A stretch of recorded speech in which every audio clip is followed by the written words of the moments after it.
คนเมืองน้อยโดดแต่งตัวงามเนาะนี่ไงจัก3 ล้านถ้าดองให้เฮามันมีได้6 ล้านแล้วกันแต่งให้กันแล้วไปอ๋อมีค่ำบ่บ่มีน้องไหมลีอายุจักปีแล้ว28 ปีทักทายสบายดีกันนะทุกคนเนาะมื้อนี้ค่อยได้เดินทางมางานบุญกินเจียงอยู่ที่เมืองคำเพื่อนรักษาแขวงบริคำไซซึ่งเป็นบ้านค่อยเองแต่ว่าพิเศษไปกว่านั้นนะ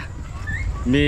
อ้ายใหญ่เฮามาจากแขวงสวรรณเขตก็คือไอ้ดองเฮาดิสวัสดีทุกคนที่เพิ่นเดินทางมาร่วมบุญกินเจียงมาส่องกันนะผู้สาวมุ้งนี่ไอ้อันเอานั้นให้เอาน้ำให้อ๋อขอบใจนี่เดี๋ยวขุดหลายเนาะคนหลายเท่าไหร่วะเมื่อวานนี้ไปเที่ยวเวียงทองกันบ่อยไปเที่ยวทองผู้สาวก็หลายแต่ว่าซ้ำมื้อนี้น่าเลยอ๋อเยอะถือว่าบรรยากาศมื้อนี้นี่เป็นมื้อที่3ทุกคนถือว่าคนนี่หลายแห่งได้กำลังมาเนาะมื้อนี้นี่ถือว่าคนนี่โอ้โหอันนี้ทุกคนได้เบิ่งจ้ะรถจอดนี่นะเป็นมานอยู่100-200 คันเฉพาะรถจักรเด้รถใหญ่ยังบ่นับอีกเนาะเดี๋ยวมื้อนี้นี่เราเดินทางมากับพ่อบ้านดองนี่กับไอ้ต้อยวิธีลาวเดี๋ยวเพิ่นมาเยี่ยมมายามทางเมืองคำเกิดรักษาเฮาก็เลยถือโอกาสนี้พาพ่อบ้านดองแล้วก็ไอ้ต้อยวิธีลาวนี่เลาะเมืองคำเกิดรักษาทั้งสองพ่อบ้านดองกับไอ้ต้อยเพิ่น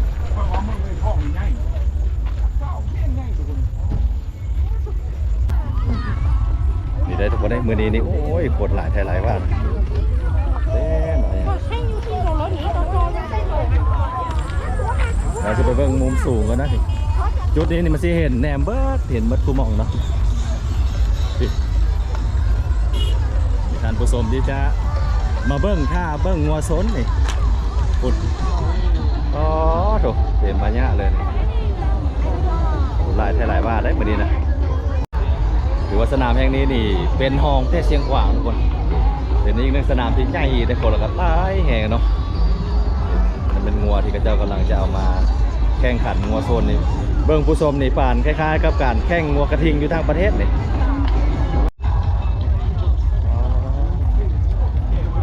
ดีได้งัวตัวใหญ่แท้ใหญ่ว่ะดำครึ่งเรื่องเลยนะทุกคนก็คิวเลยเนาะนี่โอ้บักใหญ่นี่ป้าตัวใดตัวนั้นนะอันนี้เป็นงัวตัวใหญ่ท่านยังว่าเกือบซ้ำตัวช้างน้อยตัวเล็กนั่นเองดำลึ่งเลยนะคนนี่ทางนี้ก็อีกตัวนึงนี่แกใส่รถซิ่งมาย่างดีสนามนี้นะมันเป็นสนามสำหรับชนงัวนี่คนก็จะมาประจำอยู่รอบสนามนี้เป็นวงมนอ้อมาเยอะเลยพี่น้องเล็กเลยสนามเล็กเลยพี่น้องถาวรเลยเดี๋ยวจะไปเบิ้งตรงงัวก็ใส่เสื้อทุกคนแต่งกายคล้ายๆใส่ชุดจนท้องโม่งเลยนะนี่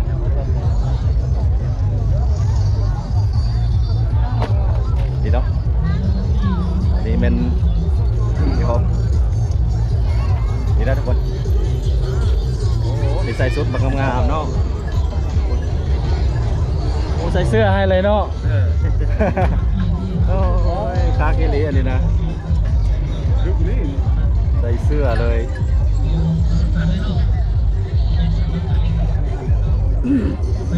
อันนี้คือพิธีเปิดเนาะหรือว่าจะเอาส้นกันโอ้โหเสียงมันโหมสายตาดูป่ะอันนี้เก็บที่โซนแล้วบ่นี่เขียนช่วงมาดิอ๋องัวมาได้ทางใดอันนี้นะน้องปองอ๋อพักเนาะตอนนี้เคยได้แซมบ่ปีกายนี่บ่ได้เคยอ๋อโอ้ยเดี๋ยวเ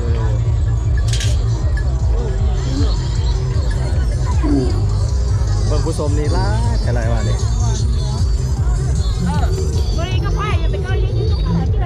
ผู้ชมนี่ว่าเต็มครอบสนามเลยทุกคนทางเคิงมันก็เรียนลายไปตามภูผาแล้วเต้มาหยาบเลยนั่นนะ ากาศทุกคนโอ้ยาวๆวันนี้นะทุกคนเพราะว่ามันคนหลายบรรยากาศนี่โอ้ยคักแท้คักวันกับผู้สาวมงรักสาวนี่โอ้ยเมืองหนาวสาวงามทุกคนนี่ทางนี้แม่กระเจ้ากำลังโยนมะกรกันผู้บ่าวผู้สาวกันเนาะผู้บ่าวผู้สาวโยนมะกรเลยมาแต่บ้านใดนี่บ้านทองแสนเอาถูกหากันมาเมื่อนี้บ่หรือมาทุกมื้อมาคู่มือมาทุกมื้อกันมาอีกโอ้มาคู่มือที่ผู้สาวทองแสนถูก อ๋อเป็นแถวเลยเนาะงาม งานมาเรียนเดี๋ยวนะ ก็เสียวอะไรมากอันนี้ลิ้นผู้บ่าวผู้สาวเนาะมาโยนให้กันโน่คือบ่แต่งชุดมงจังบ่ท่านแต่งชุดมงบ่บ่แต่งบ่ว่านี่ สบายดีผู้สาวมาแต่บ้านใดนี่นะคนเมืองน้อยโดดแต่งตัวงามเนาะจักปีแล้วนี่14 ปีเฮียนเยอะเฮียนใดนี่ฮะ เราเฮียนอยู่โรงพยาบาล หลวงเขาบางโอ้มาแต่หลวงเขาบาง บ่เราอยู่นี่แต่เราไปเฮียนอยู่โรง ไป พ เฮีย ยาน บาล อยู่หลวงเขาบางมางานนี่โดยเฉพาะบ่ดิโถผู้สาวน้อย14 ปีเนาะมางามๆนี่ผู้บ้าบ่ดิ อันนี้ นี่เข้ากันน้ำล่ำเลยหน้าตาคล้ายกันจะได้เป็นคู่กันแล้วบัดนี้เนาะ เอาอ๋อจะเบิ่งได้ลูกสาวงามแท้เดี๋ยวแอบถามนั่นเด้อว่าจะเอาโผล่ดอกเจ้าสิเอาจังได๋บอกเลยนี่บ่ถึกบ่ผิดบอกตัวเลขดูหรือว่าเอาโผล่แล้วเอาโผล่แล้วบ่อันนี้ลูกเจ้าบ่เอาโผล่ทำไมเอาโผล่นี่ค่าดอกเท่าไหร่ บ่แพงเพราะว่าเอาใช้เฮานี่มันบ่แพง อ๋อใครไม่มาเจ้าอาชีพโผล่ค่าดองต้องไปบอกถามแม่ก่อนบอก แม่ ถามแม่ก่อน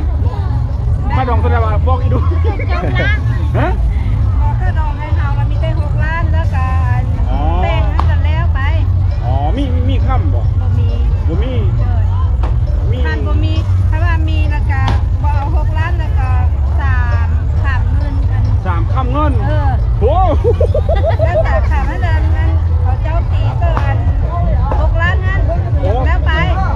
เงินนี่คือ6 ล้าน หมายความว่า10,000 บาท แต่ค่ำคือ3 บาท เลย ตีเอาว่าค่ำบ้านนึงเท่าไหร่ตอนนี้ตีเอา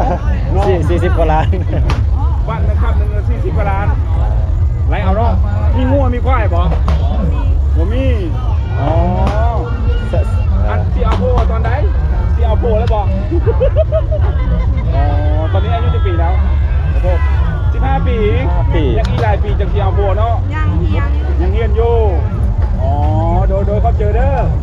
อันถามนี่ได้สมมุติว่าผู้สาวมองกับผู้สาวแล้วผู้บ่าวเราลุ่มนี่เอากันในค่าดอกมาแพงขึ้นบ่ บอก ซ้ำกัน สั้นกัน อ๋อ แบบว่าเขาการไล่มันเป็นอันอหย่างกับเขากับโบฮูของเรามันเป็นอันเดียวกันนั่นแห อ๋อ ละ มันเป็นฮิตกองอันเดียวกัน ฮิตกองอันเดียวกันนั่นแหละ อ๋อ คิดว่า เอาไทยเลอกับซ้ำเดียว ซ้ำกันเบิดเนาะ คิดว่าเอา แบบว่าเอาอันมองมิกาหรือว่าเอาอันเกาหลีกินนี่มันกระตั้ง อ๋อ อ๋อ ตั้งเป็นอย่างนั้นแต่ว่ายังแม่นคนเราวเฮานี่มันบ่ได้ตั้ง ราคาเดียวกันค่าดองเดียวกัน ถ้าดอง ซ้ำกันเบิดเนาะ ถ้าการเมื่อแต่ว่าเอาเอาคนตั้งประเทศนั่นแหละมันตั้ง อ๋อ ตั้งคนเราเฮามันตั้งไปในนั้นซื่อ บ้างเนาะโดย นี่เป็นความรู้ใหม่ๆได้นี่เนาะ ตอนนี้มีแฟนแล้วบอกยังเนาะเฮียนอีกก่อนเนาะ ๆเฮียง เฮียนอีกก่อนครบไปจะชื่อเนาะครบเป็นลิ้นหัว โดย เลยขอบใจเด้อ ใจ มาเข้า อันถามได้สมมุติว่าอันข้าวโม่งนี่นามสกุลเดียวกันนี่สามารถเอากันได้บ่ แมงข้ามเนาะ ได้ บ่ได้ อ๋อสมมติว่าน้ำสกุลยางมาคุยผู้ชายเนาะตัวกับน้ำสกุลยางอันนี้น้ำสกุลยางมาแต่งงานกันมาได้บ่อ๋อคือบ่ บ่ได้ เรื่อง บ่ เดียวกัน อันนามสกุลน้องมันจะได้ดิ แซ่ยัง แสงมงค่ะ มงหา แม่ สมมุติว่าไปถึงว่าผู้บ่าวมงอยู่ต่างประเทศกับย่าเนาะถ้าว่านามสกุลเดียวกันกับน้องนี่บ่สามารถแต่งงานกันได้ ก็ได้ แต่ว่ามักสุดใจเด้จะได้บ่นี่จะได้กับบ่ยอมได้นี่นะ บ่ได้ บ่ได้เท่าไหร่ก็บ่ได้เลย แม่ อ๋อมันเป็นกฎตายตัว ส เนาะ มมติว่าแซ่ยางมาเต้งกับส้นนามสกุลที่บ่คือกันเนาะได้เนาะ แม่ วันนี้มีบอกครูบ่าวเราลุ้มมาจีบมีอย่างกับมีบอกส้นเผาน้องกับมีบอกส้นเผาเราลุ้มนี่นะเคยมีบอกเอากันแต่งงานกันมีบอกเห็นอยู่บอกเออ นี่โยมบอกปุ๊บการผู้สาวมงกับมักผู้บ่าวเราล่มอยู่บ่มักอยู่เนาะ วันนี้ช่วงโตก็มักอยู่บอกผู้สาวเราลุ้มมากอยู่บอกมักอยู่ มักอยู่ เนาะ เนาะแต่ว่าเอากันได้เนาะอ๋อ ว่าถ้าดอกแพงอะไรเอาได้ ขนมแพงวันนี้ขนมบ้านชื่อโตได้จะเอาเขาได้ขนมโตบ้านโตร้อยบาท ครั้งนั้นว่า อ๋อครับสองบ้าน อันนี้ได้ค่าดอกเท่าไหร่อันนี้ บอกเป็น ค่าดอกเท่าไหร่อันนี้ บทคือโบพิษอ้าวบอกเลยขนม ถ้าพ่อมงนี่แหละเขาดอกมาจำใจพ่อแม่เพื่อน รับใจพ่อแม่ อ๋อ อันนี้ก็จะเอาพ่อแพงบ่คนงามเอาน้อยครับวะเนาะ อ๋อคือน้องจะเบาเรื่องขนมมาได้แต่จะตกลงกับยุที่พ่อแม่แม่เราพ่อแม่เลี้ยงมาเนาะแสดงว่าก็จะตัดสินใจเองบ่ได้เนาะ ตัดสินใจเองไม่ได้เนาะเรื่องคู่ครองนั้นลูกเป็นผู้ตัดสินใจ เรื่องมากเรื่องฮักอะนะแต่เรื่องขนมนั้นผมคือว่าไปทุกคนนะบทสามารถที่จะบอกได้ อยู่ที่พ่อแม่ตัดสินใจทุกคนเรื่องขนมได้ อันนี้ก็เป็นอีกหนึ่งความรู้นะที่ถามน้องเพื่อนเนาะในการแต่งงานของพ่อโม่ อันนี้ทางหน้าล่ามลี ชุดแต่ละชุดนี่แวววาวมาเนาะ อ๋อสุดจะพูดครับเลย ไปขอเบิ่งหน้าเบิ่งตาด้วยเป็นไร ขอโทษเด้อไปงามสุดเจ้าคนกับงามอันนี้มาจากบ้านไหนน้องเมืองง่อย คนบางน้อยใกล้ๆนี่บ่อ๋อ จุกตั้งงามเลยเนาะ จะทำงานไหม หน้า โถ ขอโทษเลยไรเอาผัวแล้วบ่ย่างเนาะ นั่นเด้อาบวชแล้วบ่ ย่าง โถโทษที่ เนาะโทษเลยไรสุดนี้นี่ใช้เวลาจักเดือนจังสีแล้วอันนี้นี่อันนี้จะต้องกิน ดิ้นมาอ๋ออันนี้นี่เปิดอกอย่างเงี้ยสมัยใหม่เนาะเห็นบอกสมัยเก่าเดี๋ยวเขาจะปิดเปิดเลยอ๋อว้าวโทษหลายๆชุดนี้นะราคาเท่าไหร่นี่ ท่านซื้อเลยร้านไป2 ล้าน มันฝ่าย2 ล้านอันนี้เด้ชุดนี้เด้ อันนี้ก็จัก3 ล้าน 3 ล้าน เพราะว่ามันแพงไง มันแท่งน้ำมันปักย้อยอันนี้เนาะเอาบัตรมาใส่เนาะใส่ผู้เบาเด้ว้าวมีว้าว สงสัยมาหามื้อนี้แม่นบ่นี่ มื้อนี้นี่เป็นมื้อที่เข้ามาหากูมาหาผู้เบาหรือมาหาผู้สาวบอกหรือจะนี้บอกหรือบางคนก็อาจจะมาพบกันอยู่งานนี้ และการเลขเปลี่ยนเบอร์โทรกันอยู่ในนี้ บ้านแล้วแหละเม็ด และเปลี่ยนกันแล้วก็คุยกันที่พ่อกันแล้วปุ๊บแล้วก็สามารถที่จะเอากันหรือเอากันนี่หมายก็ว่ามาแต่งงานกันอ๋อโดยวันนี้ถามถึงความรู้เนี่ยคือทั้งน้อง2 คนนี่เป็นเฉพาะมงเนาะมีบอกแบบว่าผู้บอกเราลุ้มไปจี้พี่บอกมีเนาะหรือสามารถที่จะมักฮักกันได้บอก ได้ ได้เนาะ แล้วแต่2 คนเลย เอาแต่2 คนวันนี้เขาต้องเข้าดองนี่แม่ผู้เอิญบอก ขนมนะแล้วแต่ไฟ แล้วถึงเข้าเอิญนั่นก็คือพ่อแม่อ๋อเดี๋ยวนี้มีจะบอกผู้ว่ามาจี้ผู้ว่าเรามาจี้มีเนาะที่มักอยู่บอก มาก มักอยู่เนาะอ๋อโดยอันนี้คือกันเนาะหรือว่ามักกับเส้นเท่าเดียวกัน เข้าใจถือว่า เขาเท่าเดียวกันมากอ๋อ มักว่าทุกชนเผ่าเนาะแสดง เส้นเท่าวันนี้งามมาลีวันนี้นะงามมาลี งามจนย้อยได้ขนาดเด้งามจนย้อย ก็เจอน้องๆทั้งสองโดยว้าวขอบเจอ มาแต่บ้านใดก็ บ้านหนองปองเฮานี่ งามด้วย โถ งามเล่านะงามเล่านะงาม ปานนางฟ้าเลยดีเลย โถอันนี้เป็นคล้ายๆกับหงเนาะงามเป็นคนรักเช่านี่บ่อ๋อโดยสุดสีม่วงครับกะลี งามได้งามมากเลย งามมาลีอ๋อโดอันนี้จะปีแล้ว17 ปีอ๋อ 17 ปีโดยอันนี้ลูกบ่หรือบ่ได้จังได๋เป็นจังได๋เป็นอ้ายบ่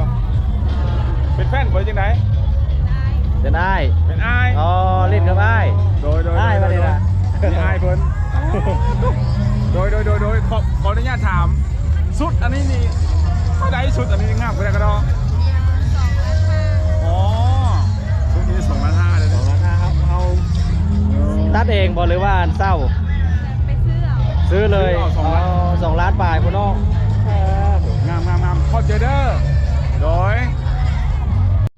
นี่เนาะทุกคนเนาะผู้บ้าผู้สาวก็จะพากันมาโยนมะกรกันล่ะแต่หลายว่าเดี๋ยวจะพูดงาม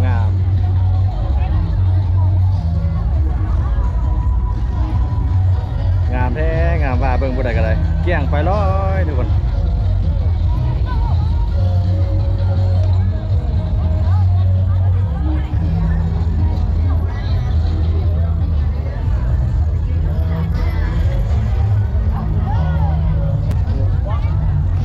ว้าถูกคือว่างามแท้อันนี้นะว้าเถอะคือว่างามแท้อันนี้เนาะอันนี้ก็จะเอิ้นอย่างอันนี้นะ อันนี้แม่นะสุกมงจิน สุดมงจีน เมนอยู่ไทยรักเซานี่มันไม่ค่อยมีแบบไหนค่ะ บ่ค่อยมี เมนเลย อ๋อ ใส่เป็นคู่เลย อันนี้เฮามาได้สายสัน มาเต้นรักเซาก็เดียว มาแต่รักษาคือเดียว แต่ว่านี่เป็นสุดมงจีนว้าถูกงามเนาะดู มาคู่มือป่ะ หากระมาวันนี้ ก็มามือนี้เอาเดิมทีแล้วก็โยนี่เลยปะหรือว่าไปอยุ่ใส่ อยู่รักเซานี่เลย อ๋ออยุ่รักษานี่เลยถูก งามเนาะ สุดมงจีนว่าจะได้ อันนี้เอาชุดมุกจีนบอกนี่ไหนอ๋อ ต้นเข้าคนยูจีนนะ ชุดจีน เมน โอ้มุกจีนก็มีเนาะ จีนนี้ อาณาค่อยถามไปก็รู้นะวะเดี๋ยวนี้นี่ยังมีอยู่บ่แบบว่าค่อยมักเจ้าปุ๊บคนดึงปุ๊บแล้วเอามือเลยยังมีอยู่บ่ มันไม่ค่อยมีแล้วว่าเพราะเดี๋ยวนี้เขาก็แบบพบกันก็เอาเลยฮะนะ อ๋อ คนรักมันไม่ค่อยมีแล้วคนรักเอา รักเอาเนาะ เมน แต่ว่าอยู่วันปีกายนี่คือเห็นออกอยู่ว่างานเก่งๆปุ๊บดึงปุ๊บก็เอามือเลย มันก็มีน้อยเดี๋ยว มีน้อยเนาะเพราะที่จริงคือไม่อยากให้มีมันเนาะมันเป็นมันอนาคตเนาะอ๋อโดยอันนี้โทษได้แต่งงานแล้วบ่ยังเนาะอ๋อ จัก10 ปีแล้วนี่เนาะ อยู่รักษานี่บ่อ๋อโดย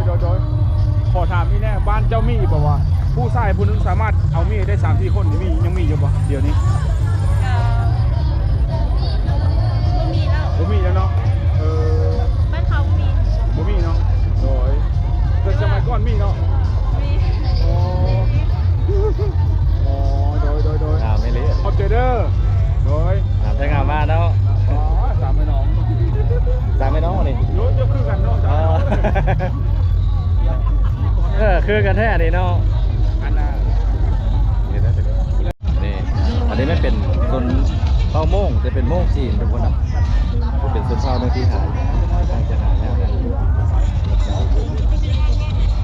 ส่งของเป็นชิ้นน้อยทุกคนมาเด้อนี่ถ่ายรูปกัน1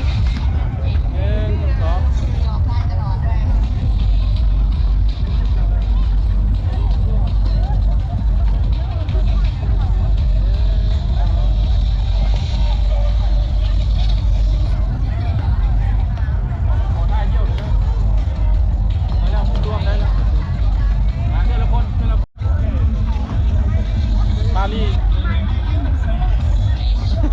อันนี้มาแต่รักษาเขาคือกันวะหนองทรงอ๋อทางหนองกล้องเนาะเป็นผู้สาว ปาก ทรง มามื้อธรรมดาก็บ่เห็นไผจักคนพวกเจ้าไปรีอยู่ใส่มันมาหลายที่ยังบ่เห็นไผจักคนพวกเจ้าไปเฮ็ดเวียกที่บ้านอื่นอยู่บ่ ปกติอยู่บ้านบ่อ๋อมันงามเนาะเดี๋ยวประเภทครับ ชื่อยังขอบ่ชื่อ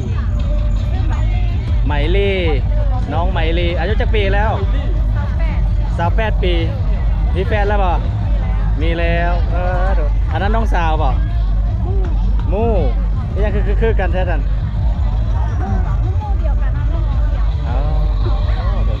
จะเป็นงามไปร้อยเลยเนาะวันนี้เนาะ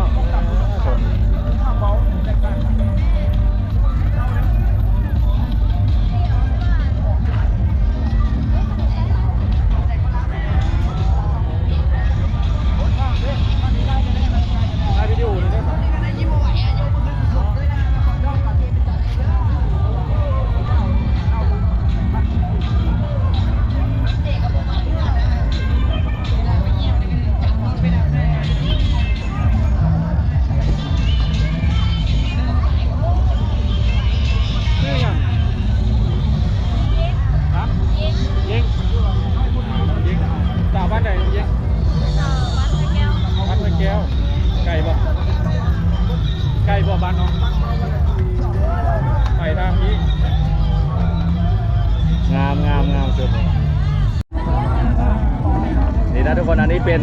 เครื่องดนตรีห้องมาอย่างอันนี้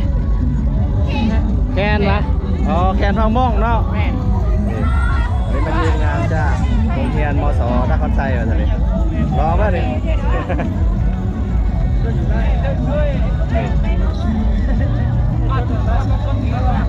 อันนี้เป็นแคนของ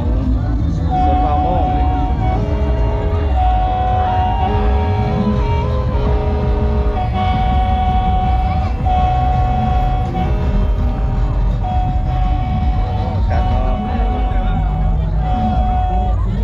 ขอบใจเด้อ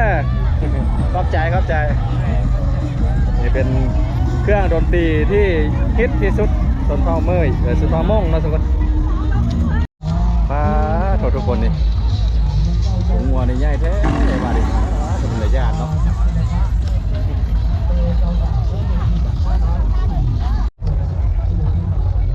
เด็ดทุกคนเลยหลังจากมันก็จะอาบน้ำไปได้นี่ถูกอันนี้โซนแล้วเราบอกนี่ยังทันได้โซนเกี่ยงล่างสิไปซุน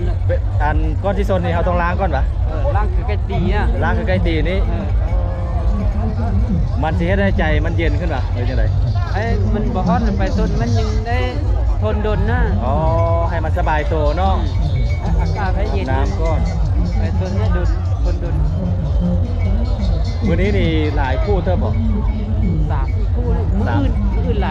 ายกว่านี้อีกคนในมื้ออื่นก็หลายคือแล้วนี่อีกบ่มื้ออื่นละ30ไปอ๋อ30ปลายตัวมื้อนี้ละ4-5 คู่เนาะใช้ชื่อเดียวไปเนาะอันนี้งัวมาแต่บ้านใดนี่ต้องแปตัวตรงใหญ่ตรงดำเนาะอันนั้นก็มาได้ต้องแปเบิดบ่บ่ฮู้แล้วตัวนั้นเอา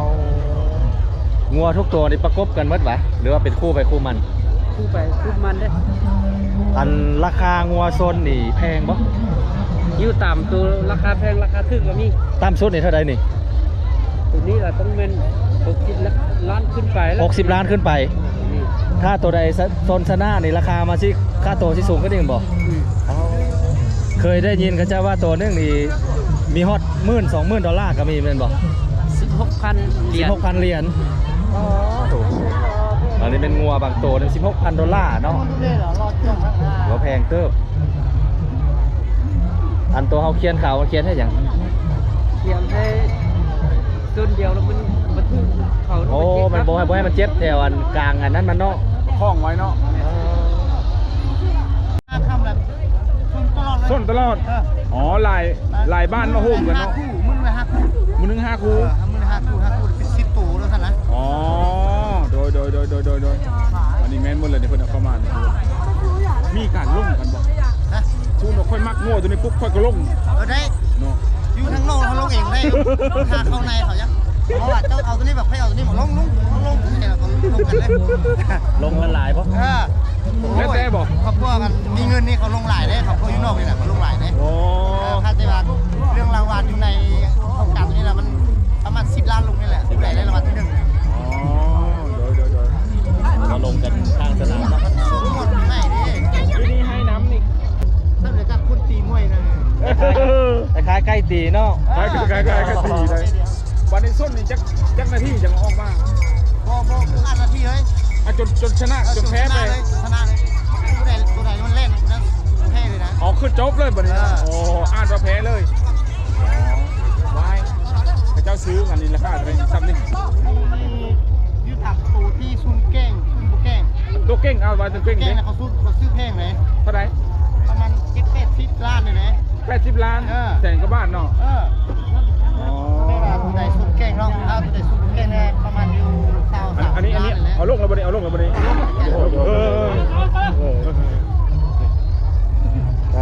อถูกวันนี้ไหวอย่างนี้เนาะบาดวัวกระทิงลงสนามเนาะพวกมันหึ่นเนาะไอ้นี่ป่ะไปเลยเด้อทุกคนไปเด้อ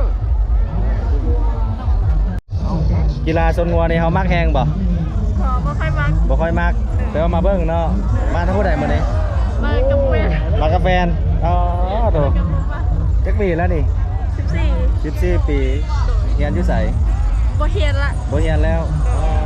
บ่ทันได้เอาหัวบ่ใกล้สิเอาแล้วบ่มากับแฟนว่าซั่นเด้อุตส่าห์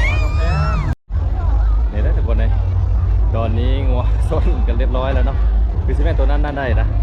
เพราะว่าตัวนี้กะมันแล่นอ้อมสนามไปมาเลยส้นแล้วก็ขึ้นรถปล่อยหมอนั้นลงสิเนาะโอ้ใจหายขนาดหมอนั้นดังฟึกฟึกฟึกอยู่นี่อาศัยคนเกาล่างเอา เจ้าของเลย โดดลงจากรถเลยกันปล่อยเสื้อกันเนาะ ว้าย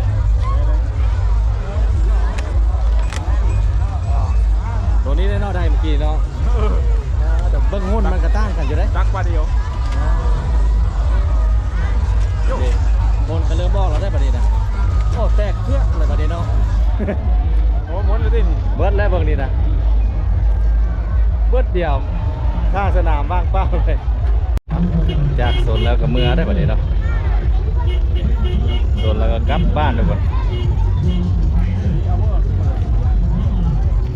ก็แล้วนะภารกิจของมันแล้ว เพราะว่าจะนับ5ฤดูเลยอันนี้ขึ้นแล้วเลยทุกคนโ